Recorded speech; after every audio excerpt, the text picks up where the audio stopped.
The only time that asking for a raise creates red flags for me is now it's time for an employee to ask for a raise. What are your recommendations? don't kick a dog when it's down. You know what I mean?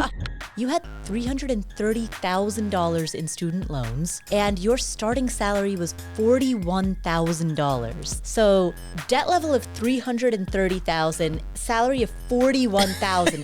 That is so disproportionate.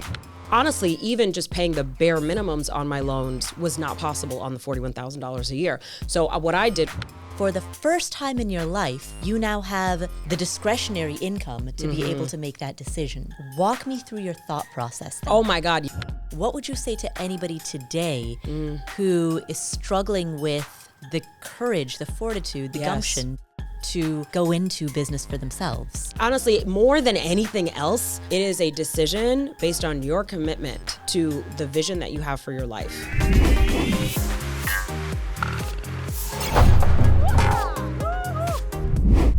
Rachel, welcome. Thank you for having me back. I'm so excited. Thank you for being here. Rachel, when you graduated from law school, you had $330,000 in student loans. Correct. Between undergrad and law school. And your starting salary was $41,000. So debt level of $330,000, salary of $41,000. How? And you and I were talking about this before you started recording.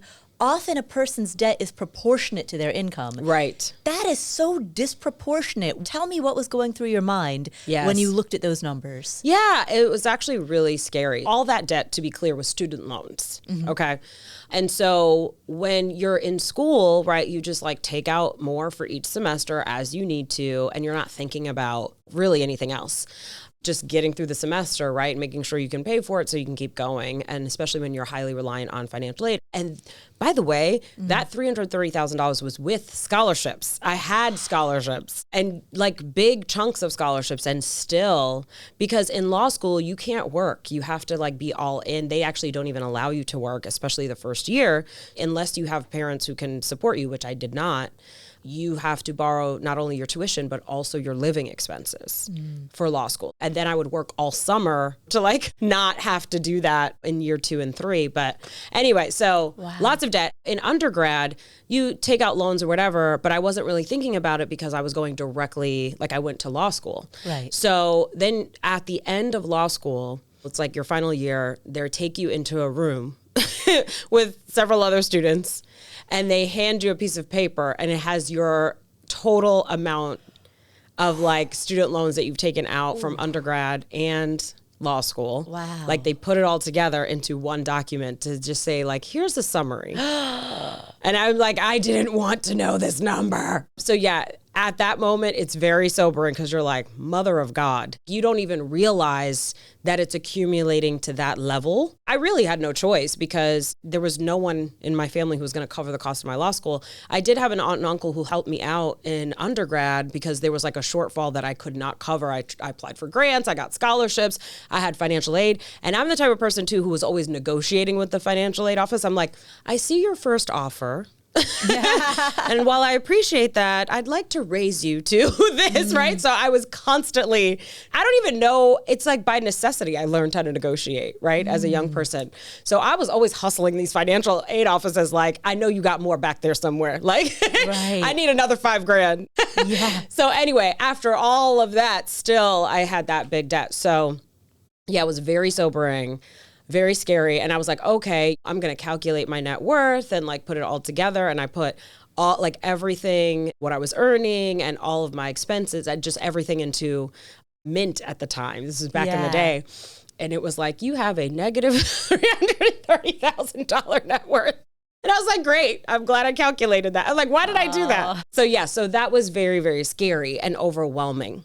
And how I solved it, which I'm sure is what people really want to know, because I'm sure there is somebody else out there who is making a small amount of money in earnings and has a large amount of debt and is like, how the hell am I ever going to tackle this?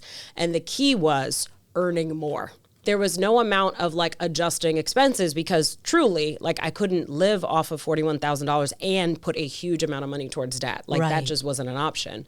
Honestly, even just paying the bare minimums on my loans was not possible on the $41,000 a year. So what I did was I deferred my loans. And I did a clerkship when I first graduated. So I deferred for a year while I did my clerkship, which is where I was making the $41,000. This was all during the 2008 recession, right? So this is all during a time when like the economy is not unlike today, where there's a lot of uncertainty, there's a lot of concerns and fear around the economy and the state of the economy. And then jobs also just were scarce. So many graduates, like all these law school graduates flooded the market. Right. And there were not enough jobs for us. And every day there was a new article about it. And like, we don't need you to keep writing about it. We know, you know? So I did have some job opportunities that were offered to me, and they were all around like $60,000, 65, maybe 70, 75, right? And I wanted to come out of law school and make six figures, right? So that I could really knock down these loans. And that's not what was being offered. And I just was like, what? This speaks to like the level of risk I was willing to take. But I was just like, I feel like I could do better by myself, to be honest. So I decided that I wasn't going to take those jobs, and I decided to go solo, start my own solo law practice, which my mother was like, why are we doing this? Right? Like my mother was like, please take one of these jobs. And I'm like, I'm telling you, I have a plan. She's like, does this plan include salary? Like, so I deferred for another year during my first year of starting my law practice. And during that time, I hustled to make more money. And in that first year, I made around 65,000, right? So I replaced my previous salary, was making a little bit more. When you say that you made that in your first year, you mean, was that gross revenue, or was that what you could pay yourself? That was, you had to have overhead. Yes, that was gross revenue, but I had very minimal overhead. So my overhead was malpractice insurance. And business cards. Literally, I spent $300 in my first year. Because I was a recent law school grad, I still had access to like my school legal research. So I didn't have to pay for it yet, like the expensive software. So it was just like my business was all about my service. So I really did not have any overhead other than my own. Like as long as I could live, I was using my old busted law school laptop, whatever, of my old desk, and it was just me sitting down and doing the work, right? And my network to market, so I was not spending $0 on marketing. So literally the only things I had to pay was like taxes, right? And malpractice insurance, which I paid upfront for the year, and then business cards, and that was it. Wow. So I really didn't have much overhead. So most of that 65,000 went into my pocket, right? Just to live. So that was year one. And then in year two, like I started to learn and figured out some marketing strategies to get more clients, because my clients all came from my network. I just reached out to my network and said, hey, I'm starting a law practice. Got my first set of clients from there. And then from there, word of mouth and all of that. And then I also figured out how to hack Help a Reporter Out, which is also was like had its heyday during this time. And so I would just make myself available to journalists and say like, hey, if you need a quote from a lawyer for anything, like reach out to me. So I'd respond to everything. And once you start responding and you get a couple placements and they can see your other placements, they see that like you're a good source. And so then I just became the go-to, and a lot of journalists would just reach out to me directly. And so I would get quoted in these articles, and that's how I would start getting clients as well. Again, all free, just legwork. You know what I mean? My friend Robert always says, you got to do the footwork, right? Like you got to do like the effort. Right. So by year two of my law practice, I made $300,000. And that's when I could start really knocking down these loans, was when I hit that. So that is not common advice that you hear. Most people are not told defer your loans, right? And I'm not saying that's the right path for everyone, but I think sometimes we spend so much time thinking about like, how am I going to manage either this debt or just my finances in general. And there's a lot of time spent on managing it. Rightfully so, right? We got to manage it. But I feel like sometimes we underestimate our earning potential. And more focus on our ability to earn more is where like I think we need to put more energy, because we can say like, okay, here's what I'm earning now, but what could I be earning? Investing in real estate, right? Like you teach, or building a side hustle, like where else can I get some extra cash, right? So that I can really not only cover my costs, but like have some joy in my life, spend some money on fun things, and also have money to really invest. And not just like the bare minimum investing, but investing beyond just bare minimum retirement. So Earning more. That's how I did it. That was the key. Yeah. So I'm thinking of year 2, right? You've just made $300,000 for the first time in your life. Yes. And at that juncture, you're at this crossroads because you could aggressively pay off your student loans. Right. Given that your business has had proof of concept, you could hire an assistant who can do some of that legwork for you so that you can focus on the unique value that you bring to the table rather than the heavy administrative burden that necessarily comes with running a business. You could build a website, right? Like you could invest more in marketing. There are all of these different choices that are at your disposal. And for the first time in your life, you now have the discretionary income to be able to make that decision. Yes. Walk me through your thought process then. Yes. Well, it's not like I had $300,000 come to me at one time, right? So it's just like my monthly is going up and up and up. And then I launched a product that really generated another $80,000. Like I launched a digital product. So basically I had like a side hustle to my law practice. And that's really what took it to the next level. And so I did a little bit of both. And that's kind of what I did. I was like kind of scanning, what are my options here? I was like, okay, this worked. Looking around like, this is working, right? Like is this money really mine? I think the thought process was just, okay, there's all these things that I need to do. I think what I wanted to do was just like solve one big problem at one time, right? That is so appealing. It's so sexy to think, I'm just going to pay off these loans or pay off a huge chunk, or I'm just going to make this big move in my business. And I think sometimes we think too much in big, bold moves. And sometimes like the slow and steady wins the race, as they say. And I am the queen of a big, bold move. Okay. Like I'm all about big, bold moves. And sometimes that ain't the way. Right. So what I decided to do was, okay, I'm going to reinstate my loans because they were in deferment all this time. So it was just not paying anything. And then I reinstate my loans and I get the salary adjustment kind of thing where I show them what I'm earning and then they recommend payments based on that. And so I was like, I'm just going to get into the groove with paying this monthly. So I go back to I now start paying monthly. It was a 4-figure payment. So it was not like $700. It was like a couple $1,000s a month. So I paid that monthly and I did hire an assistant. I hired a part-time virtual assistant, so not full-time. And then I made a couple of investments in the infrastructure of my business because I knew if I buy this software here and that software there, it's going to actually save me a ton of time. And then that time can be spent getting more clients. Right. So I could see the pathway to how I could earn more if I did that. And so that's what I did. So I spread it around. I didn't do anything huge with marketing in my business. I didn't make any huge moves with debt payments. I just was like, okay, I'm going to pay monthly on this debt. And then I'm going to take on a new assistant. That's also a new monthly expense. And then I'm going to make some moves here and there with a little bit of infrastructure to make my life easier. So building some systems. So really was I got this CRM. It was expensive. I had to hire a consultant to set it up for me. But then that really improved my workflow and made things faster. The software allowed me to get more done with one person instead of hiring more people. So right. That's what I did. Wow. So a little bit of everything. Yes. All of the above. Exactly. So it's I spread it out and then kept going with it. And what happened was the digital product that I launched, Small Business Bodyguard, not only did it sell and make money, which was great, but it also people would handle a lot of their legal on their own because it was all about DIYing your contracts and stuff, but with guidance. So it was clear instructions, templates, all that kind of stuff. And then they'd get to a certain point and they'd be like, okay, now I actually really need a lawyer. And so I would be the one to come to because they knew me from the product. So it really not only did it sell, but it also brought a whole bunch of new clients to me and it was wound up being really good advertising and marketing for my law practice as well. So that allowed us to continue to grow from there. So yeah, I mean, we just kept growing every year for many years. Right. And I can see how they would tie together, right? You've got a digital product, lower price point.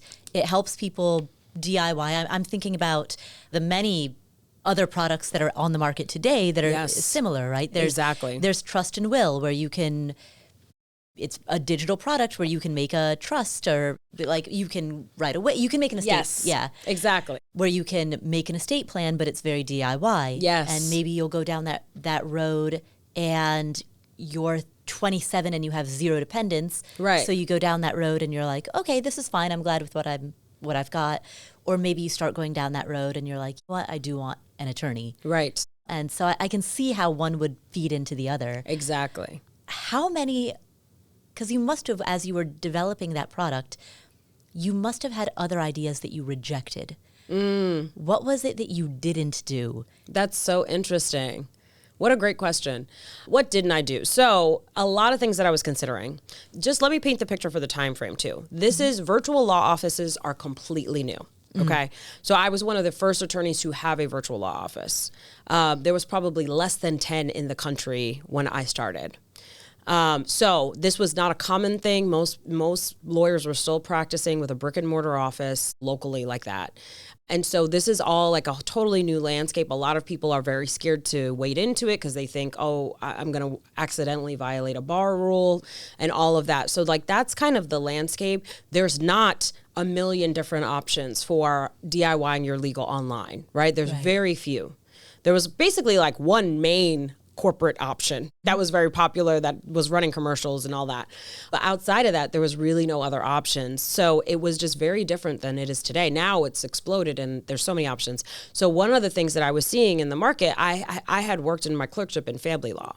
And so I was like, what if I did like a website where you could do uncontested divorces? And it's like, I might have to do all of the legwork myself in the beginning, but then eventually I'll like build a team and build a process to really tighten it up and help people. Because one of the things I noticed working in family law is that there were people who are very low income and they got a lawyer appointed for them. So they could go to legal aid, get help with their family law issues, right?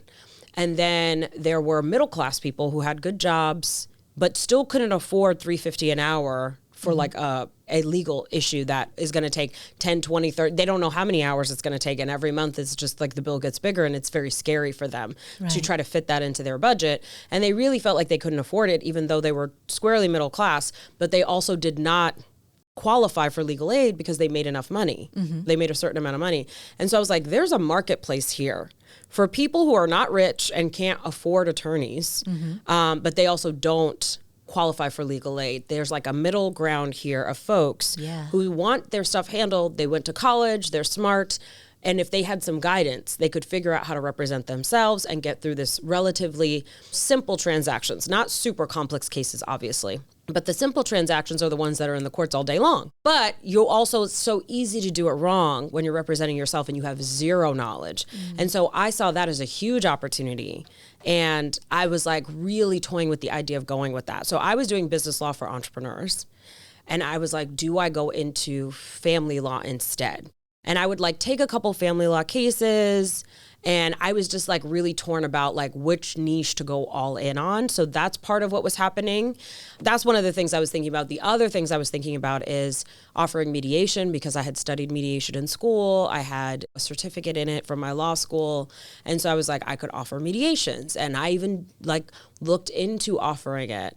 So there was like a lot of different like sort of niche options and like sort of things that were kind of like solving legal problems, but not with litigation or not with full-blown, full-service hourly lawyer retainer. And so I was looking at several different options there and really like struggling with which one to go with.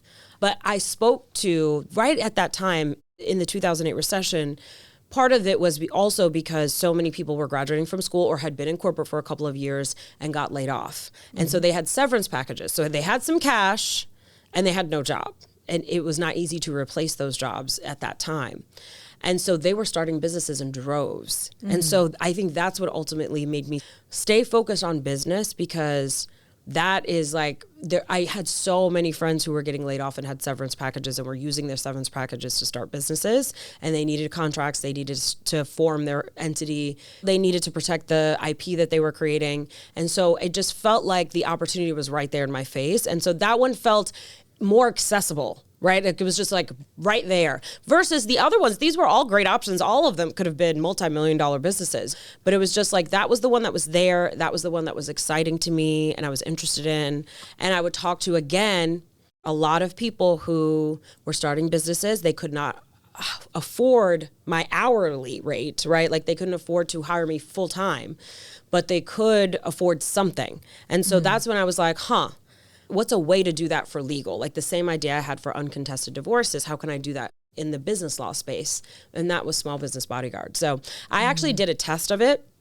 So I taught a class live, and I was like, the live class isn't it, because these people don't actually want to know how to practice law. They just want to solve their problem. Right. And it was even boring for me to teach, to be totally honest. But I was like, but the content is great. People love the contract templates. People were like interested in it, but it was like, this doesn't need to be live. Right. So I was like, okay, let me actually write it down. So I took the transcripts from the course and put it in written form, and then just edited it and turned it. It was essentially like a 300-page book with contract templates and all of the things that you need and all the instructions. So that's ultimately how I landed on that. Wow. What strikes me, because we began this conversation by talking about your debt. Yes. Right? Your debt, which was disproportionate to the income that you were offered. Yes. And what strikes me is that your path to earning more was to take a lot of risk and to do things that were very unconventional. Yes. And for which there wasn't any kind of a path. And the time frame that you're talking about, like, so I also started my business shortly after the 2008 recession. Yes. And that was a time when, as I also know from memory, far fewer people were doing this kind of thing. Oh my God, yes. Like by a lot. Yes. Right? I think today, if you were to say, okay, I'm going to pursue this path. If someone straight out of college or straight out of law school said, I'm going to go into business for myself online, it wouldn't be as weird as it was back in 2008 or 2009, 10, 11. Yes. Right? What gave you the fortitude? And really where I'm going with that is, what would you say to anybody today who is struggling with the courage, the fortitude, the gumption to go into business for themselves? Yes.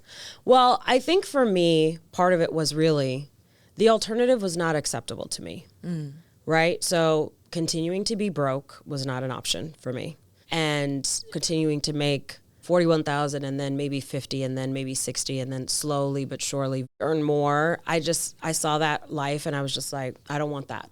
I want to make a lot more right now. And I think the other thing is like, what did I have to lose, right? Like I was low income growing up, right? My family did not have a lot. So I knew how to be poor. I knew how to be broke. I knew how to make $1 out of 15 cents. I knew how to hustle to just get through, right? To make sure you eat. When I had my first job out of college, right before I went to law school, I would like pay my electric bill. I worked for a nonprofit, so I made $36,000 a year at that job, which I felt like was so much money. But they paid you once a month. So you got paid at the beginning of the month. You pay your rent, you pay your basics, and then it's like, okay, towards the end of the month, you like barely can eat, right? Because you're waiting for the next. And that's just really what it was. And like everybody that was junior employees at that organization, we all had the same struggle. And the cool thing was the organization fed us because it was a homeless shelter and like soup kitchen. And so we would eat there. Towards the end of the month, everybody would be eating there. So, which they allowed the employees to do, which was great. So like we always ate. So one of the things that I would do is like I would call the electric company and be like, hey, give me 30 days and I'll pay this. And they would give it to me. And then I'd pay the cable bill that month. And then the next month I'd pay the electric bill. And then I'd say to the cable bill, hey, can you give me 30 days? Like I could not afford everything at once, but I knew how to hustle, right? So this is where I'm coming from. And I think while it was a risk for sure, and it felt like a risk, I think it didn't feel as terrifying to me because I just felt like the alternative was unacceptable. Like to me, it really wasn't a real path because I knew what that path looked like. I saw other people on it and I was just like, I don't want to struggle for the next 10 years. I'm like, I went to a lot of school. I paid a lot of money for these loans and I need to get my money's worth, right? Out of these degrees, you know what I mean? And get my full earning potential out of these degrees, regardless of what's happening in the economy. Like that is not enough to stop me. So I think that's part of it. It was just like, it's such a decision.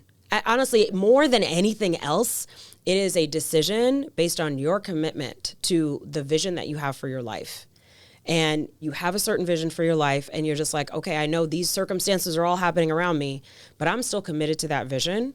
And so what is it going to take to make that vision happen? It's not like I took this risk just jumping off a cliff. I interviewed all of these solo attorneys, anyone who would talk to me to say, okay, what did you do? How did you start? How did you make your money? How did you get your first clients? What kind of money are you making? Did you make in your first couple of years? So like I would just talk to anybody who would, I called all these virtual law offices. So the 10 that existed at the time or less, I called every single one of them, just cold called them and said, hey, will you answer a couple of questions for me? I'm thinking about doing the same thing. And they were all willing to talk to me and tell me what they were struggling with, what was working really well, what wasn't working. And so I did my research, right, and gathered as much information as possible and took that information and put it into a plan. So it's not like I just jumped off a cliff, like not knowing anything, but I was willing to go there because I was just so committed to making sure that I lived a good life, and money is part of that, real money. Yeah, exactly.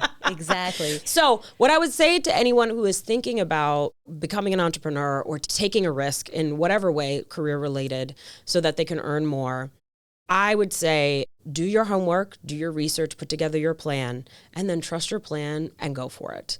Because I have seen it work out so well for so many people. Now, does it always 100% work out? No. But I think the thing that makes it more likely, if you want a guarantee, the closest guarantee you're going to get is you. How committed you are, how willing you are to show up, how willing you are to learn new things, how willing you are to be uncomfortable in the process and be like, I don't know what I'm doing, but I'm going. How willing you are to ask for the sale. Hey, would you like to hire me? Right? Can you say those words? Can you say them repeatedly? Can you get rejected and then go say them again? Because that's a big part of it. And I was just kind of like, it's either ask for the sale or not pay your rent. So we're going to ask for the sale, right? And I also did not start out like this. Like now I'm a loudmouth, right? But when I started, I was very mousy. Like if you go back and look at early days of my YouTube channel, when I first started, I got on YouTube, like I think in my second year of my practice, just trying different things to market, which by the way, worked like gangbusters. But in those videos, I'm literally like hiding behind my hair and I'm like whispering, you know, in the videos. Because I'm like, did I want people to hear me? No, I did not. I was just like so afraid to be seen, but also so committed to my dream that I'm like, I'm just going to do it afraid. And that's what I encourage people to do. And also just trust yourself. You're smart. You're capable. These people who have big, successful businesses, they're not any smarter than you. They're just more courageous than you. And as you said, do it afraid. Yes. So it isn't even that they lack the fear. It's that they are afraid and they just do it anyway. Exactly. They're willing to face that fear and just go for it. So, and I think honestly, it's one of the best things you can do in your life is confront your fear. Because when you do, it's just like it opens up the world and you see there's so much more possibility than you realize because you're just unwilling to try something that scares you a little bit, right? And if you're just willing to try it and it works out for you, or even if you learn something from it, then it's like whatever that next fear is in some other part of your life, you become more willing to face that too. And I think that's how we get the fullness out of life, to be honest. We're alive, we're on a journey, right? Yeah. And I think sometimes we just want everything to be perfect, but go live your big, messy, beautiful life, take risks, go on an adventure. Like this is part of living. And I think if we make everything so routinized and so scroll social media, and so I only see these friends and I never leave my neighborhood and I never leave this job even though I'm ready to go. Like, it's just like, get out there and live. If nothing else, let's say you fail spectacularly, right? You have amazing stories to tell and you can always get a job you hate. I mean, yeah. That was exactly what I told myself also at that time. I was like, okay, the worst case scenario is I get a job. Yes. That's the worst case scenario. Exactly. And the other thing I will say too, speaking of that, with entrepreneurship, I wanted these big law jobs. I wanted jobs with like a great like law firm or a boutique law firm that paid well, that I could do great work and work with great people. And when I was a couple of years in, so like in my second and third year of running my law practice on my own, I started to get those job offers. People started to reach out, firms started reaching out to me and say like, hey, would you be interested in joining our team? And I considered some of those options, but they couldn't pay me as much as I was already making. And I was just like, no, I'm going to continue to see this through. But like sometimes entrepreneurship is the path to the career. And you can see it, right? Like in entertainment, we see it where people start YouTube shows and then they get the show picked up by a network, right? Yeah. Or musicians or whatever. Podcasters, right? You're podcasting and then you get picked up by a big media company. So like doing it just DIY yourself for a while can actually get you noticed by these companies that you want to work at. So it can be a path to just getting a better job. Right. There's even that term, acqui-hire. Yes, right? Exactly. Yeah.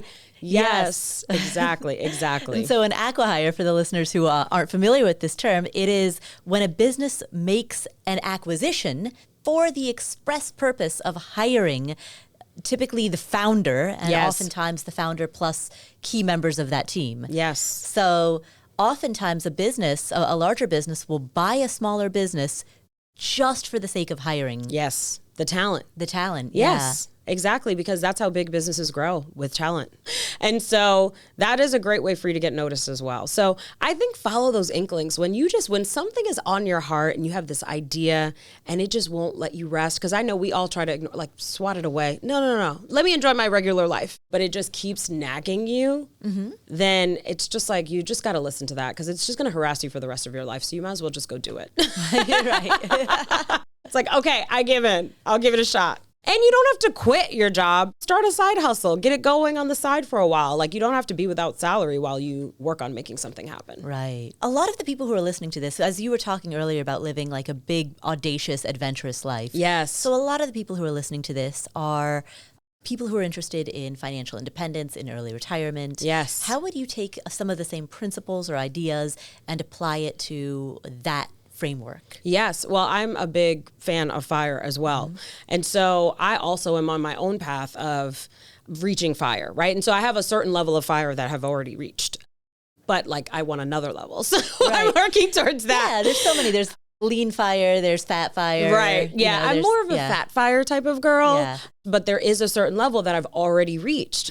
And this is a pathway to get there. Like, earning more is part of financial independence, right? Because then you get to take those earnings and say, okay, what assets do I want to purchase? What income producing or cash flowing assets can I purchase that can allow me to gain financial independence, right? So that has been part of my journey as well. So as my business has earned more, I have been able to take some of that, the profit in the business, and put it in other assets, like buying real estate that cash flows.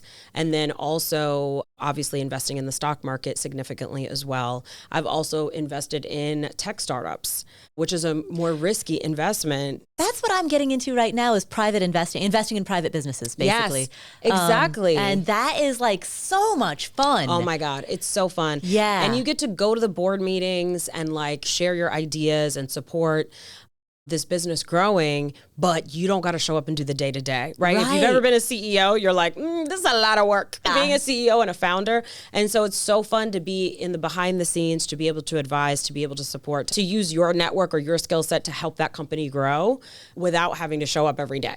And creating like just opportunities and pathways for that company to grow. And yeah, that has worked out for me. I've invested in a couple of companies, and one of them in particular is doing exceptionally well. That investment has grown by, I don't know, almost 50%.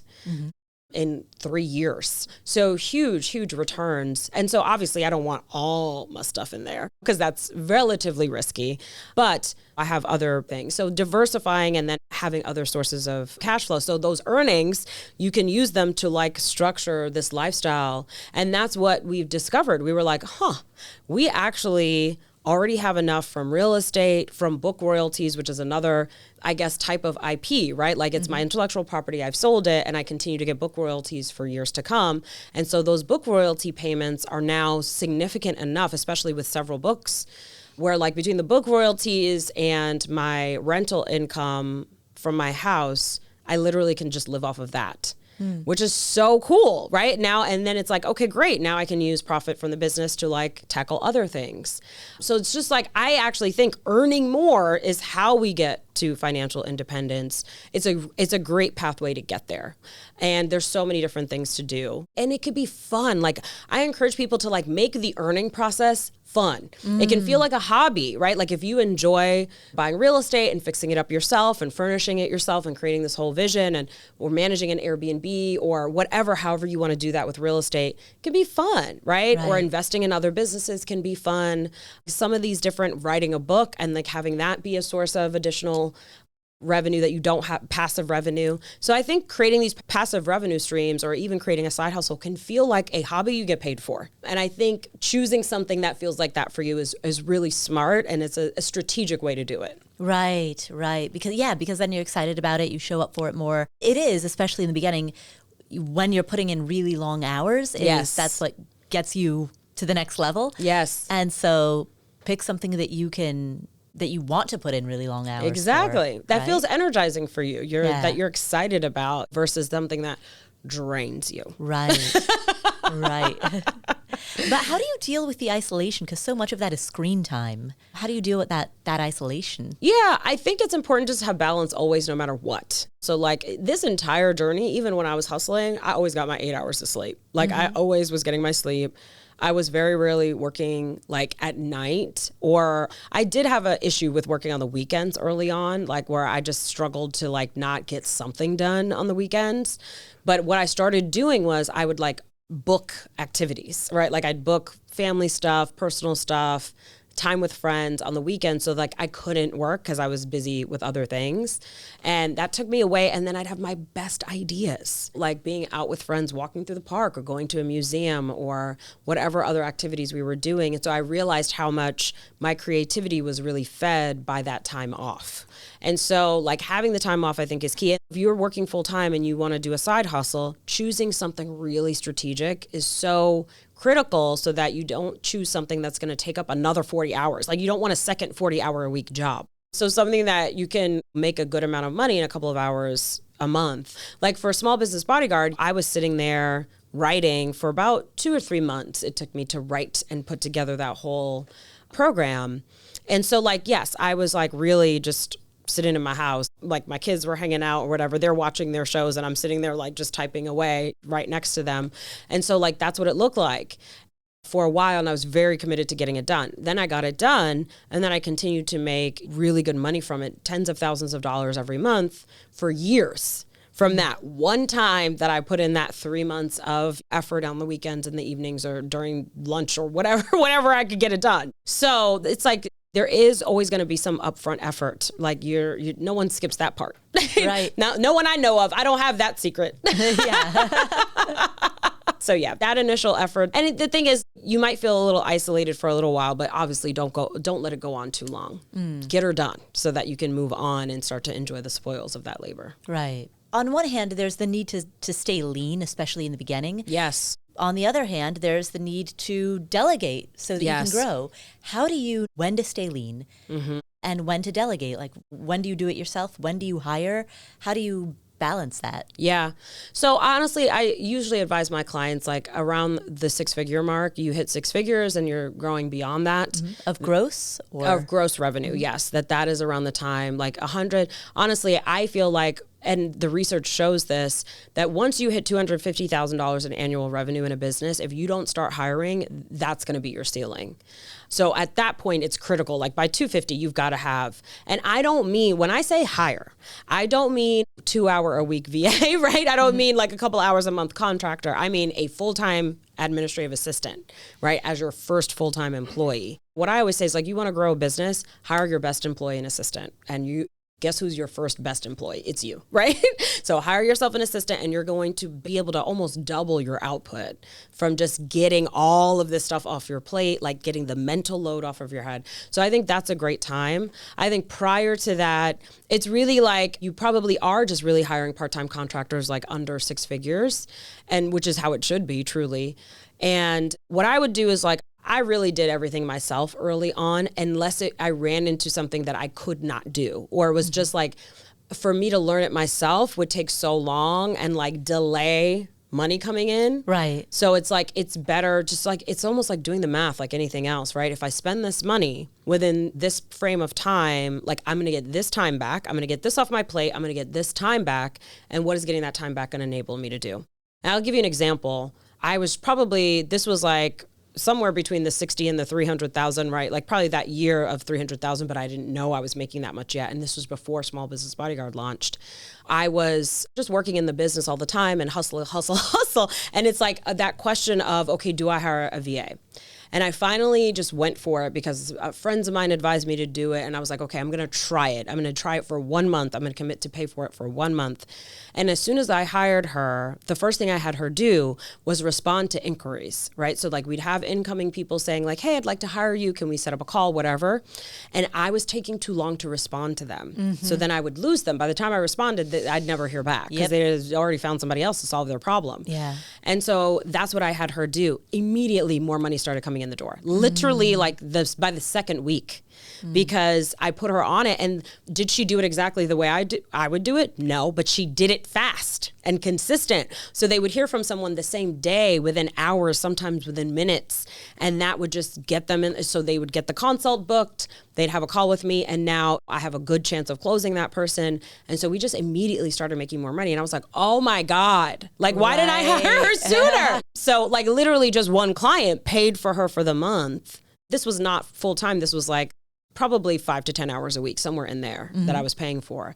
But like 1 month of her pay for that 5 to 10 hours was solved with one client, which she immediately got me within 2 weeks, right? And then after that, it's all profit. So like I get one client a month that covers her costs, and then everything after that is just money I wouldn't have earned without her. Sometimes we think so much about costs. And we're always like, how can I lower costs? How can I lower costs? How can I lower costs? And I get that. But I think we also have to think about opportunities. And what opportunities am I saying no to when I lower this cost? If I lay off this team member, right? Or if I don't hire this person, what opportunity to generate additional revenue is also going away.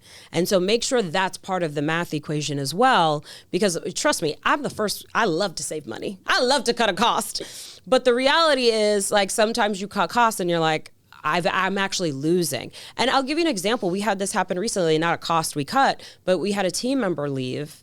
And because she had personal stuff going on, and so she was just like, I need to like take some time off. And so she left, and she was someone who managed a particular marketing campaign for us. And so now we have a marketing director, and so the marketing director is managing that campaign. But the marketing director also handles sales to some degree, right? And so we had our typical marketing campaign that we do, where we used to have an admin person, like project manager type person, who was handling all the pieces of the campaign, and the marketing director was handling the sales piece. Well, the marketing director is now handling both, which she's capable of doing. But then I watched, like, the results were not the same. And we were like, what changed? I'm like, I know exactly what changed. Our marketing director could not focus on the sales. And therefore, the sales dropped significantly because she was trying to handle both. So it's like, now we have and I mean, like, dropped by like 50%. Wow. You know what I'm saying? Yeah. So paying this person this monthly salary, and she's a full-time employee with health benefits and all the things, her total cost is worth every penny, because now this campaign's dropped, which is hundreds of thousands of dollars. Right. So now we knew it, and it was like not something we could solve. She left suddenly because of a personal thing. We didn't want her to leave, and we're actively trying to replace her, but it's not always fast, right? So it's like instantly costing money. And so sometimes it's very obvious like that. Other times it's not, but I think it's important to dig and really say, when I let go of this, what is it going to do? And it could be even simple things like, okay, my gym membership, I could cut that cost and just go for walks or just work out at home. And then it's like, are you going to do it though? Right? And so like, okay, I cut my gym membership, but now I don't feel as good every day. And now I don't feel like working on my side hustle because I have less energy. And it's like, girl, just pay the $100 a month for the gym and get that energy back. So we have to look at both sides of it, and that will help us make the best decision. Right. So you mentioned we focus so much on costs. Why do you think that is? Like, do you think that we take the template of how to manage our budget in our personal life and erroneously apply it to business spending? I think so. I've always had help for years around the house. And if I let go of that help, I'm sure it would absolutely impact my ability to earn a living, right? And even if you think about maybe if you have a full-time job and you're working towards getting a raise, and now you've got more on your plate at home, and now you're coming into the office tired, and you're not showing up as sharp in the meetings, or you're not as prepared as you usually are, and now your chances of getting that raise are now slimmer. It absolutely affects our earning potential. That's why I'm always talking about boundaries. I'm always talking about your time. I'm always talking about your decisions that you're making, who you're hanging out with. all of that is impacting your earning potential. So I do think it's important, like even in your personal life, to look at both sides, right? And you could take this the other way too. So let's say you're considering buying a house and it's like, okay, I could buy a house that's 100% of my budget, or I could like go a little bit above and splurge a little bit and just like hustle for that money or whatever, just be tight in other areas so that I can have my whatever dream home or the nicer house.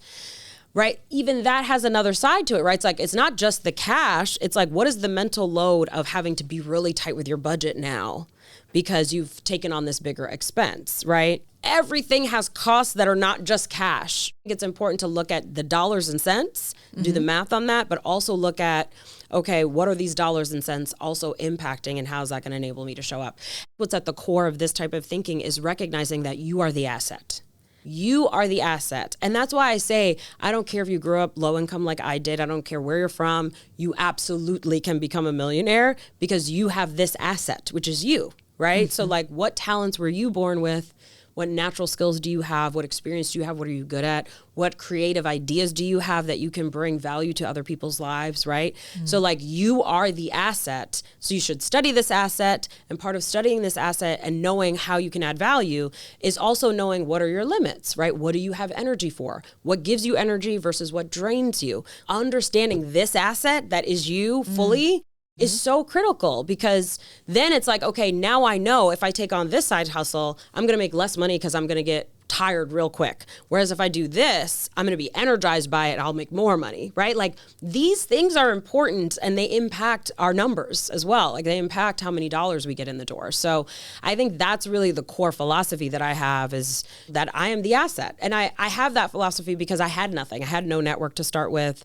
I had no resources. I had nobody giving me money, no money. But what I did have was me and my ideas and my talent, and I could put that together. Like, what was I good at when I was young? I was good at school, right? So I'm like, okay, I'm gonna use that, go to school, get a degree. Okay, great. Now I've got the degree. Now I've got this skill set, this marketable skill. Now I'm gonna take this marketable skill to the marketplace, right? And make money from it. And so it's all coming from you. So recognizing yourself as that asset and protecting yourself as that asset. Just like we protect our real estate and take good care of it, or we protect our portfolios, right? It's the same way we need to protect ourselves as an asset. Earlier, you gave the example of, hey, you know what? If you're not rested enough and you're not showing up as your full self, then maybe you're not going to be as good of an employee, which means that when you go to ask your boss for a raise, they might say no. Right. Because you're just not as good of an employee as you could have been. Yes. Let's talk. We've talked in the first section of this about entrepreneurship, but in this latter half, I want to talk to everyone listening who is currently a W-2 employee, yes, who wants to get a raise. Yes. Let's unpack everything that we need to do, starting with how to be a better employee. Yes. And moving to then how to make that ask or have that negotiation. So let's start with, as you first brought this in, being that better employee. What do you do to lay the groundwork before you even go in for that negotiation conversation? Yeah. So one, I think, first of all, understanding the company that you're at is key, right? Like, where am I, right? What is this company trying to achieve, right? What is the goals of this company? And even thinking, like, you might have to, if it's a really large company, you might have to think the department. What's the goal of our department, right? And what is my boss's job? And what is my boss stressed about? What is my boss worried about? What are the numbers my boss needs to hit? And how can I make that a priority, right, when I'm at work? How can I not only do my job and check off all the items on the list, but be thinking strategically about how can I support my boss and hitting their numbers, right? And making sure that their goals are hit, because that's really how you make yourself invaluable. So like, having a full understanding of what's going on here as much as humanly possible. And part of that is asking, finding those right moments to ask, saying, hey, could we go to lunch together today? I want to chat with you because I want to see how I can be more supportive. Finding out as much as you can about how much you can be helpful, right? And then really it's as simple as be helpful. Be helpful. Be that reliable person that is thinking ahead and anticipating needs is so valuable. And then also just always being game, right? And does that mean take on all this additional work when you're not getting paid for it? Sometimes, honestly, yes, for a little while. Now, don't allow that to go on for a long time, but part of it is showing what you can do, right? Part of it is, think about it, it's marketing, right? So imagine that there's a lot of people that will write a book or do podcasts or create all this social media content. It's marketing, right? So you're creating a lot of value for people. You're helping people with a lot of things and you're not getting paid for it yet. But then putting it out there allows them to then find you and then maybe say, yes, I do want to hire you, right? So I think thinking of taking on additional tasks in the same way. Like, I'm going to do it for a little while to show you that I can and to show you how much value I can bring. And then we're going to have a conversation about how you're going to pay me for that additional value that I'm providing. Now, you don't want to be adding that additional value for years and not getting paid for it, clearly. I'm talking months here, not years, right?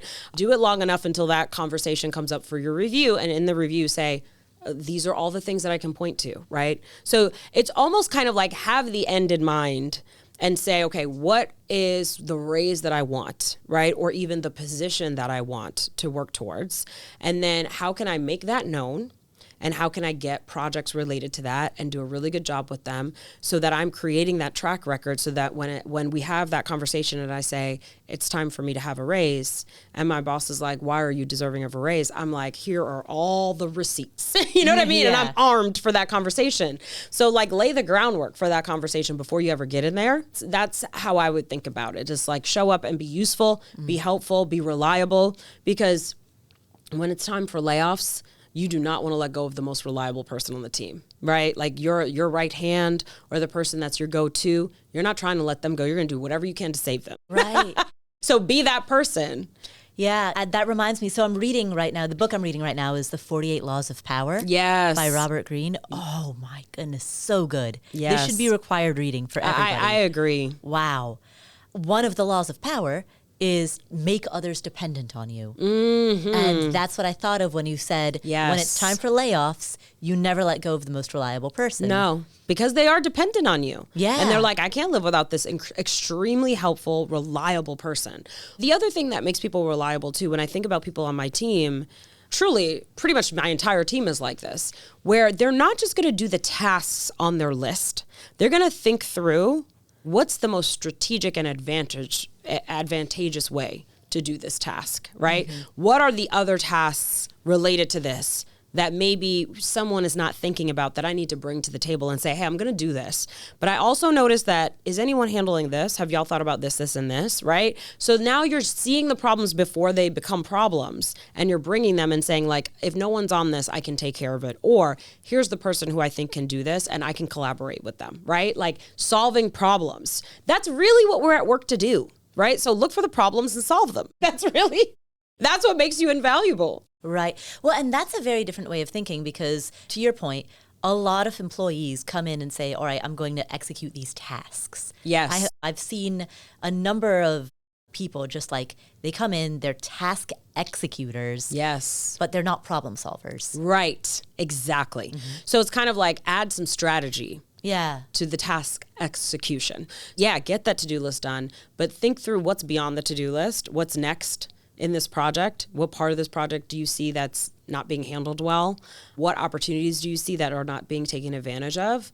And part of that is taking a risk, right? Because I think sometimes people just execute the tasks because they're like, oh, I don't want to overstep. I don't want to inconvenience. I don't want to put myself out there and then be rejected, right? And I think you have to. It's true with entrepreneurship. It's true as an employee as well. If you want to get the maximum out of your career, you're going to have to take some risks. And that risk might be knocking on your boss's door and saying, hey, can I run something by you real quick? And just say like, hey, I'm working on this project. I noticed this, this, and this. Please let me know if I'm overstepping, but I just wanted to raise it in case it might be helpful to blah, blah, blah. And then they're like, okay, thank you. I didn't know that. Right. Thank you for bringing that to my attention. Let me think about what the best way to solve that is. And you can say, well, if I may, I've got an idea. Right. Right? So like now you're solving, you've done the thinking before your boss has to do it. So that's an approach. And you can always do it in a way with like, hey, let me know if I'm overstepping, but I noticed this. But those people who are willing to step up and take the risk, and they might say like, actually, I did think about that. We don't need to do that, but thank you. Even the thinking, even the willingness to go the extra mile, even if it's not an idea that you're boss wants to take advantage of, it's showing them that you're going beyond the to-do list, you know? And then they're going to start to rely on you and say like, now instead of just giving you a task, they might give you like, hey, we need to solve this problem. But before we even get there, I've been trying to do research on this and I just don't even have time. Well, you research all the options, narrow down to the 3 that you think are the best solutions, and then present that to me. Then I'll hear the options and then I'll tell you which one to go with, and then you will do that part too. Right. So now you're not just getting the task, you're getting the thinking and the strategy related to the task as well. Exactly. And that's how you get paid more. Right. Well, and as an employee, you should be eager to take that on. Yes, right? exactly. Yeah. And if you're not, you might be in the wrong profession, and it might be time to like find a career where you can get excited and hype about it and you're energized by work. If you can be energized by your work, the ability to make more money becomes so much easier because you're not reliant on discipline. Like I just have to show up and I've just got to do it. I just got to power through, right? Like that's not how I show up to work. Like, what are we doing today? How fun? Let's go, right? Like everything that I'm doing is highly connected to my natural talent. So it's just fun. It's easy. It's stuff I would be doing anyway, even if I wasn't getting paid. Yeah. That's why I say study yourself, take personality assessments, take career assessments, understand how you like to work, because that's going to help you find that right fit. And now there's no job that's going to be 100% just a joyride, right? Like there's always going to be grunt work. There's always going to be some part of it that's a slog. Like that's part of it. But if you can get closer to 80% of your work is exciting and energizing instead of draining, that would be a game changer for your career. Right. And one thing, I want to highlight one thing that you said, because you talked about being proactive about noticing problems or noticing elements that need to be solved. Yes. But don't just bring the problem to your boss, also bring the solution. Yes. I've definitely seen people who, they bring the problem, they're great at bringing the problem all day long, and it's like, great. Do you have any solutions? Yes. Because after a while, it just starts to sound like a long list of problems. Yes. And I'm like, yeah, I've noticed these too. Do you have any solutions? Right. Exactly. And if you think about it, right, if your boss is running a team, if everybody's pointing out problems all day long, someone's just constantly bringing that person problems, right? And that person maybe doesn't even have the time to think about the solutions. And so it just becomes overwhelming and frustrating. And so, yes, like it's essentially, honestly, it's not unlike entrepreneurship in that you want to have empathy for your target market. You know what I mean? Yeah. Who is my ideal client? Your ideal client in this case is your supervisor or whoever is in control of the raise, right? And it's like, okay, what are they struggling with? What are their pain points? How can I have empathy for what they might be experiencing in their workday? Because I think a lot of people just automatically hate their bosses or see them as an enemy or someone to avoid or someone that is like in the way of them getting what they want. And it's like, okay, well, maybe see it through their eyes and recognize them as a human and like, what are they struggling with? And having empathy for them and saying like, okay, here's how I could help support them.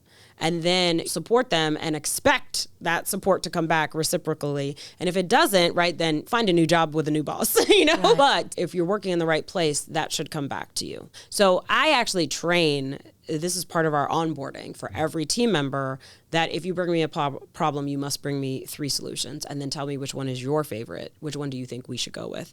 And it's now to the point where like when my team brings me a problem, they tell me the 3 options, and whichever one they said is the one to go with, that is what I go with 90% of the time.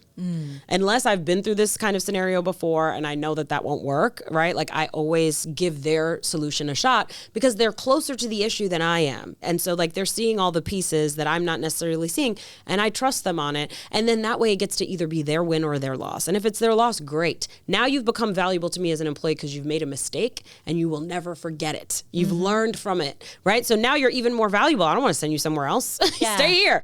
And then if you get the win, it's like now you've got a huge win under your belt that gives you confidence, right? So either way, it's a win for me. Right. What else is in your training with your new employees? Like what else do you want your new employees to know? Yes. So I have a whole document called How to Work With Me. Wow. It's like How to Work with Rachel. And it just tells them my leadership style. It tells them like our company values, what I expect of my leaders on the team, how to learn something new, because I used to get the excuse, well, I don't know how to do that. Great. I don't know how to do half the stuff I've done in this business. Like when I first started, I'm learning new things all the time. I'm having to figure out how to do new things all the time. And so here's how I approach learning something new. And so I have that structure in there. Which decisions to bring to me versus which decisions to make on your own, right? We have like a whole matrix for that. So it's just like a lot of things like that, that is letting them know how I think. And then also too, how I am as a person. Like I am not a micromanager by any means. So I hire people who are autonomous, who want to be in control of like their projects. Because if you want me to like sign off on every little bit, like we're not going to enjoy this working relationship. Right. I'm like, I want you to do it and then call me when you need me kind of working relationship. So I want to be very honest about who I am and how I show up in this business and what the philosophy and the values of this company are so that they can decide, is this the right place for me? We tell every new team member, this is a 90-day onboarding. We're still assessing whether you're the right fit and you're still assessing whether this is the right fit for you. And if it's not, cool, right? No hard feelings. And in fact, I'll help you find your next thing. If it is a fit, great. But let's be like really honest with each other about like what our expectations are and whether you feel like you can meet those expectations and whether I can meet your expectations. So I just want to be as upfront and transparent as possible so people know if it's a right fit. And we've definitely had people come in, interviewed well, we felt like they were a good fit, and in the first 90 days, they're like, this isn't for me. The pace doesn't work for me, it's too fast paced, or I don't like so much autonomy, or whatever. There's just different things that don't fit. So all of that. And then of course, like we have a lot of training material for our clients. And our employees go through that training material so they know our content, they know who our ideal clients are, they read my books as part of the onboarding. Like basically it's like a study of Hello 7 in the first 90 days. And that really helps them. Now they have a ton of context to be able to take on their job, because that's what I want them to have. I don't want them to just do their job and be like, these are tasks that I'm getting done in isolation. No, I want you to understand the full picture of where we're going, right? And what we are collectively looking to accomplish so that they can see, okay, these tasks, I can see how they relate to the ultimate goal, right? We want them to understand their role in the machine. That's part of the onboarding as well. And then it's also just like letting them do the jobs, and just, we also make it like they get 3 check-ins a week with their supervisor when they first start, just to like, you have tons of questions. There's a lot of uncertainty, right? Like that's just more support in the beginning. So that's part of our training process. Wow.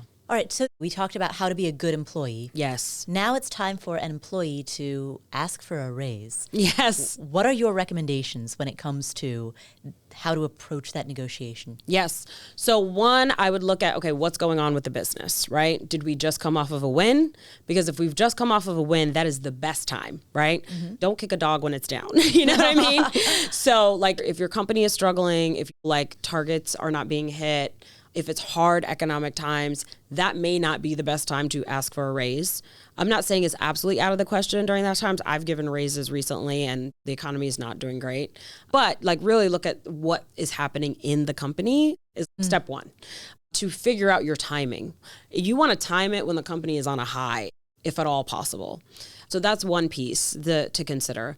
And then the other thing is, again, track record. What are you bringing to the table so show what you're bringing to the table? You want to show like, okay, these are the projects I did.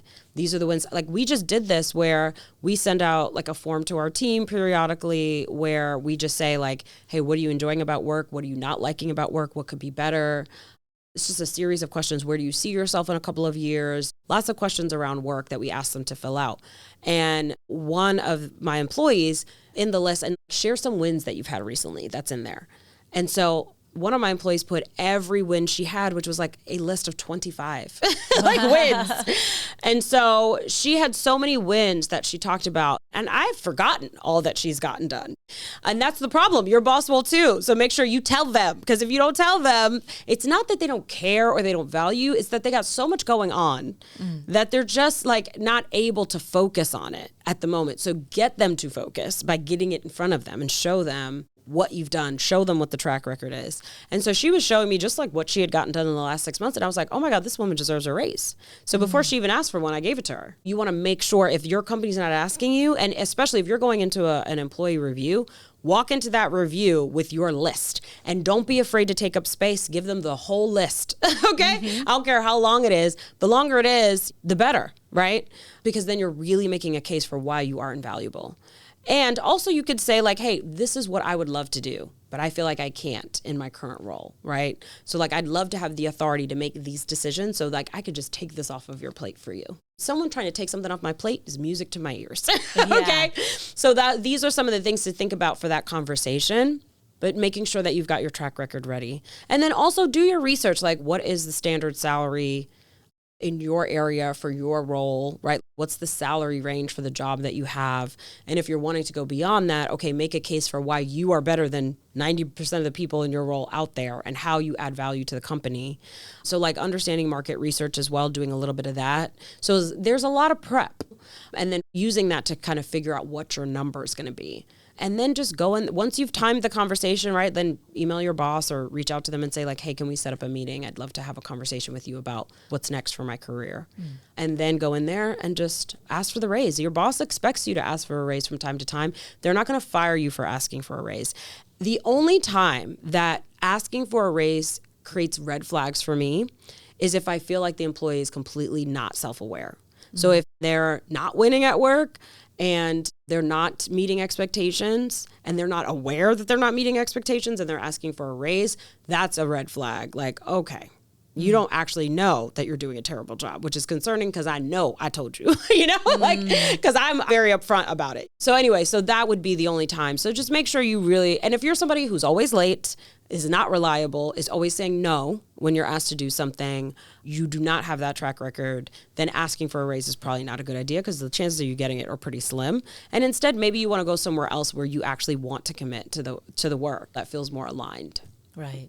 Many companies have built-in annual performance reviews. Yes. Should this conversation, you talked about ask when you're on a high. Yes. But how do you do that in a context where your company has an annual performance review? Maybe they do annual cost of living adjustment. When I was at a newspaper, we had once a year a cost of living adjustment that would range between 3 to 5% depending on your performance. Right. Right? And so that was considered everybody's raise, so to speak. Yes. But the raise was so limited, and it was, okay, either you're going to get 3%, in which case you've just kept up with inflation. Yes. Or maybe you'll beat inflation by 1 or 2%.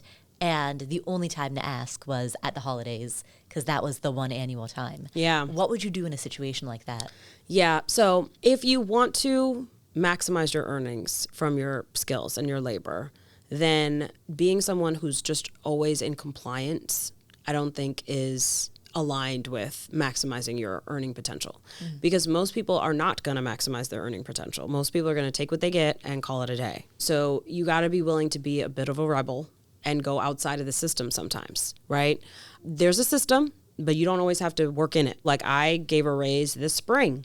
It was not in the middle of annual reviews necessarily, but it made sense to me and we had the capacity to do it, so we did. So you don't always have to do it that way. And so what I would say is you have a big win and you're going into the summer and like the first half of the year you've absolutely crushed it, right? Ask for that conversation then. And even if you have to wait till the annual review to get the raise, you want to preempt that conversation because by the time you get to the annual review, they've largely already made their decisions and they're just informing you about it in a big way. So if you can preempt that conversation and say, let's have a conversation about my career. And I know we have annual reviews at the end of the year, but I'd love to check in now because I just want to share what I'm thinking and I want to get your feedback. And so you can ask for feedback and say like, hey, here's what I'm seeing in my work. Here's how I'm adding value. Do you agree? And you can even say, you could just be straight up and say like, hey, I really see myself in this particular role. Or I really would like to be earning more. What do you need to see from me for that to happen? I love for an employee to ask that because then I'll tell them. I've had people come to me and say like, hey, I'd really like to be earning significantly more than I am. Here's the number I really want to get to. What do I need to do that? And I'm like, okay, here's exactly what you need to do. You're doing this, this, and this really, really well. if you could also take on this, or if I could see you take that to the next level, or like this is your weakness, and if you work on that and strengthen that up, then I can see how that's going to help this company make more money, where I can then have the money to pay you more.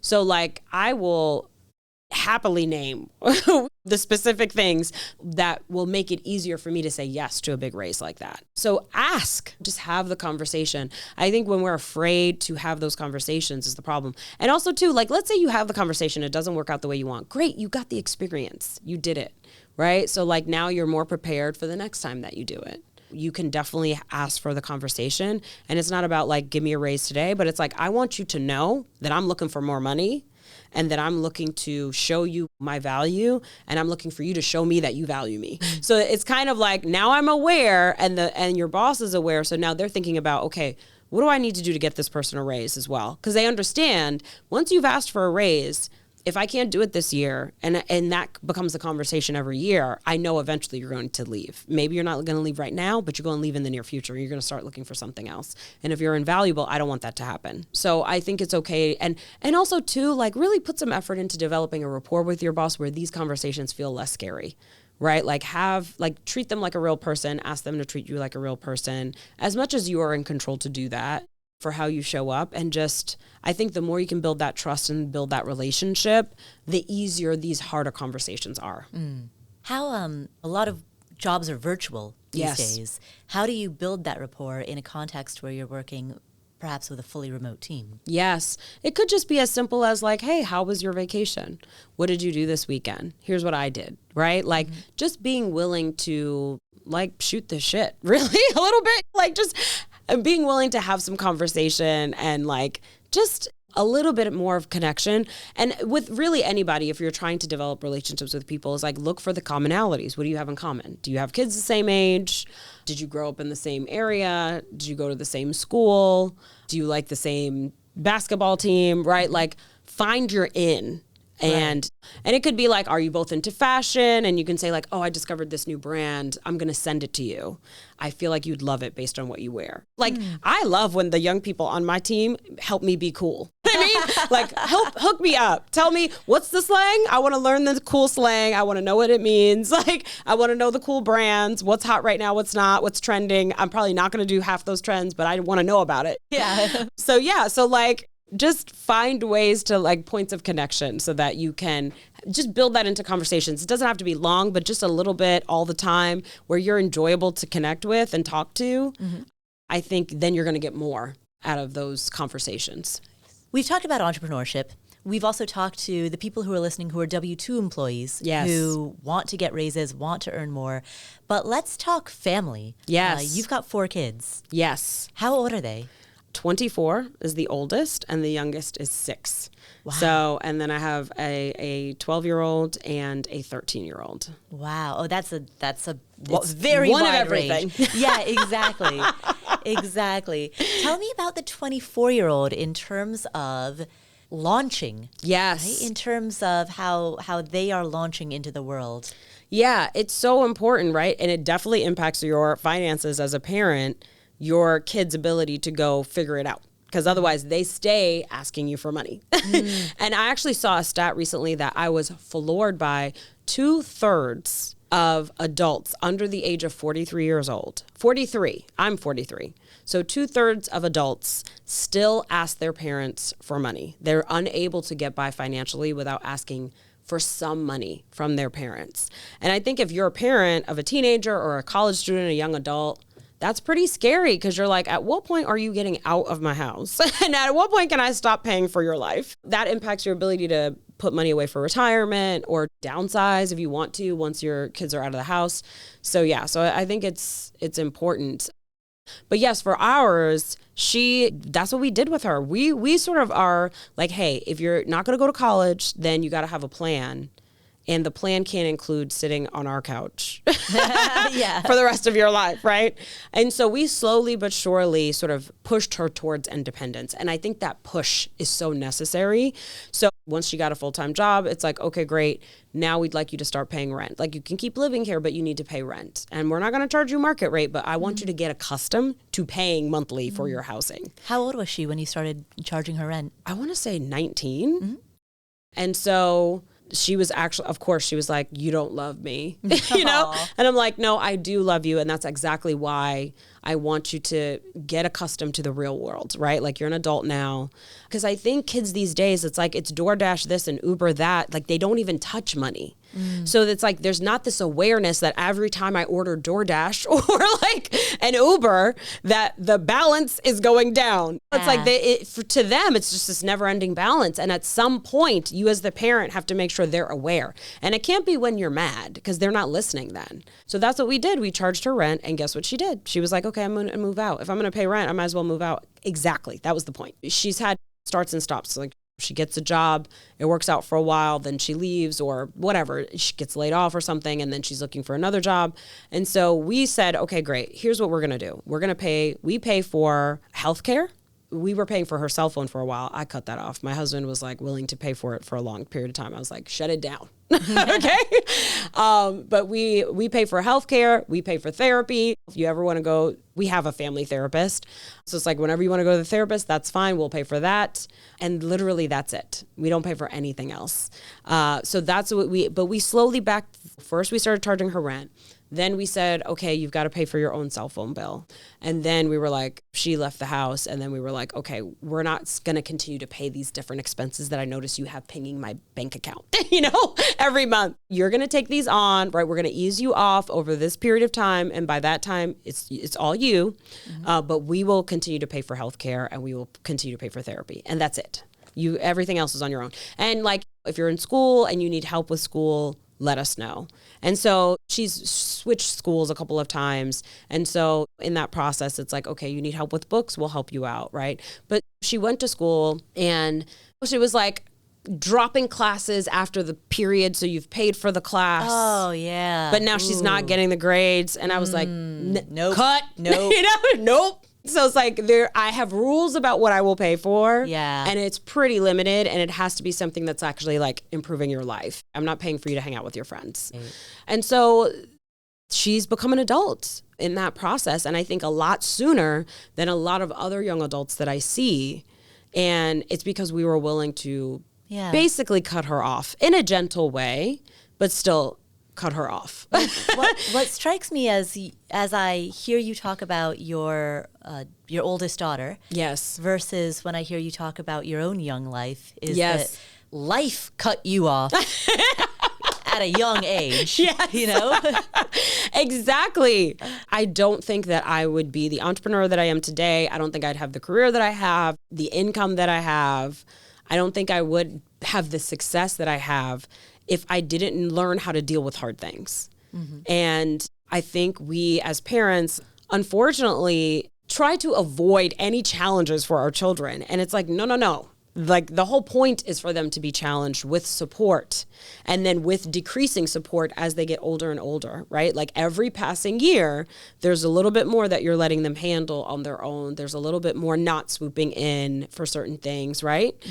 Slowly but surely, like, the goal is their independence, and that includes their financial independence. And so at some point, you have to make it sink or swim, because they will try to stay forever. That's what the stats show, is that they are staying. Now, is it totally their fault? No. I mean, we have the housing market being what it is, inflation, student loan debt, all of these things are colliding, and their wages are not as high as their parents were. So they don't have the buying potential. Or even if it looks like it's as high, it's not, because of inflation and all these other things. They don't have the buying potential that their parents had in their early 20s. People were buying whole houses. I talked to a woman the other day who went to law school, I want to say in the 80s. She said she paid $3,000 for law school. She said she would work over the summer. Not law school, med school. She'd work over the summer, and that would pay her tuition for the year. Like, those days are so gone, right? And so they're dealing with very real challenges, and they do need a financial plan to help them with that. Their whole financial plan can't be us, right, forever, because it's just not realistic. And also, if you think, like, it is absolutely going to impact your ability to save for retirement and the other moves that you're trying to, your own ability to get financial independence, if you're supporting your kids in their 30s, and now these stats are showing till early 40s, at some point, pay for your own life. You know what I mean? I've done my work. Okay. Right. Well, and again, that's what strikes me. So you just didn't have that option. So Yes. your father passed away when you were 14? 12. 12. Yes. When you were 12. Right. And so your sister was supporting the family, your older Yes, sister. exactly. And yeah, right. And so I had that example of in front of me of like a young person who was making it happen because she had no choice, right? And our kids have choice and we love that. But I think we need to take some of those choices away because otherwise there is a real failure to launch because they don't have to. And so I think it's really important. And I've talked to some of my friends. I have friends who are very successful, who grew up in families where they were very well off or very comfortable financially. And their parents also were like, go get a job at a certain point. When they finished college, it's like, time to get that full-time job and I'm not paying for your life anymore. I'm going to help you for a period. Like there's going to be a weaning off period. But then after that, you're on your own and like call me in an emergency. But don't be calling me every week to pay your regular bills. Like you've got to make that work. And so that real life, that's where you learn real financial skills, right? Of like how to manage your money and how to make it all work and what moves you need to make. Now, do you want your kids in the most desperate situations? Of course not. They're going to call you way before that. But you also don't want them in the most luxurious, right? Which is living off of your labor for the rest of their lives or for another decade when they complete college. So I think it's important to the thing is they don't want to live with you, right? They want to go start their own lives. They want to have their own home, run their home the way that they want to. They want to have their independence. They want to have a career. They want to be successful. And so we need to give them the tools to show them how to do that today in this day and age. Because what we were told or what might have worked for especially baby boomers is not available to them, right? So like they need a path to make it happen.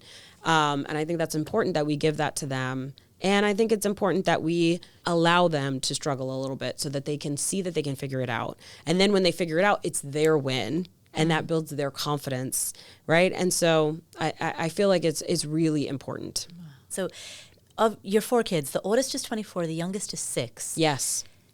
Do you see any differences, the 6-year-old today versus like the way that they understand money at that age, right? Yes. Versus when your oldest was 6. Yes. Right, which was 18 years ago. Yeah. Like, do you see any differences over? Massive. Real? Okay. Huge what differences. Do you see? I saw a meme the other day that said like each one of your kids is having a completely different childhood. And I think it's completely true. The only ones that probably had the same childhood are the 2 that are close in age. You said 13 and 12? Yes, exactly. So they're 19 months apart. And so they had a very similar childhood. But the little one, like he came in and we were already rich. You know what I mean? Right? Yeah. He doesn't know struggle, right? Yeah. Like he's like, struggle, what is that? Whereas the oldest, she watched us building this and she did see lots of struggle, right? In fact, we were still struggling, or not struggling, but we were still building as she was like in high school. Right. So she got to see something different. And the ones in the middle, it was almost like optimized, right? Because your first child, you're doing your best and you're figuring it out and you're probably still building your career in a lot of ways. And you're learning. And then the next ones come and you've learned so much from the first one that you're tweaking your methods now. And financially, we were definitely more comfortable. So that was also part of it. But one thing that was always true for all of them was we always sent them to the best schools that were available to us. Of course, as we had more money, better schools were available. But that was the first thing I spent my money on. So even my oldest graduated from an amazing private school because as soon as I had any extra, like my first set of extra went to amazing schools. Because like education was everything. That was the game changer for me. So it was like my top priority. So they all went to amazing schools and that's the same. But for sure, I think their understanding of even money. The other thing too is I changed, right? Because I learned so much more about money. Like now what I know, I'm writing books about it, right? When I was still getting these lessons with my first. So I talk about money in front of my kids a lot. When we're making big financial decisions, I tell them why we're making it. I ask their opinion and let them weigh in. Even if I'm not going to go with what they said, I still want them to just be a part of the family financial decision-making process because otherwise, how are they going to learn? They have zero experience with money, right? I also pay for grades. with the 13 and under, which we didn't do with the oldest. We gave her an allowance, but I think it would have been better if we paid for grades. So like I do performance-based bonuses on my team. And then I'm like, I'm going to bring that to my family. So you get a performance-based bonus when you bring home A's. So I pay $100 for every A, and I pay $1,000 if you get all A's. Oh. And then they are required to invest half of that money, and then the other half of that money they can spend with whatever they want. So go make stupid decisions, because like I want you to make those decisions so you can feel the weight of them with this small amount of money rather than when you're an adult with a larger sum of money. And so they're just getting a full financial education that I did not have even just mental capacity. I was so tired, right? I didn't have the capacity with the oldest. But now she does, right? And we've had lots of conversations, of course, about money still as she's gotten older, but we weren't having these conversations when she was really little. So I think that's kind of cool. And like my youngest, he has gotten allowances, and he goes and he wants to go buy a new dinosaur. So he gives the money and he gets the change. We make him pay in cash so he can see the change, and get that back. And so like he's interacting with money in a way that the other ones didn't when they were his age. So I think like the more we can talk about money with our kids, the more we can make financial decisions in front of them, the more we can give them some money and let them manage it on their own so they can have the experience of that, and then have conversations about, do you regret that decision? Are you happy with that purchase? That kind of thing. I think that's really valuable to give them that education, because otherwise, where are they going to get it? Like, you don't want to wait until they're 25 before they're actually learning about $1 and what it means. Right. Well, Rachel, thank you for spending this time with us. Where can people find you if they'd like to learn more? Yes. You can find me on Instagram, Rachel Rodgers ESQ. I also have a podcast called the Hello 7 Podcast. So if you're interested in becoming an entrepreneur, that's a great place to learn more about it. And if you're interested in my latest book, it's called Future Millionaire, especially for young adults and teens. So if you've got young adults, or if you have a graduation coming up, it's a great gift. So go to futuremillionairebook.com and you can get all the details about getting your copy where books are sold. Great. Thank you so much. Thank you for having me.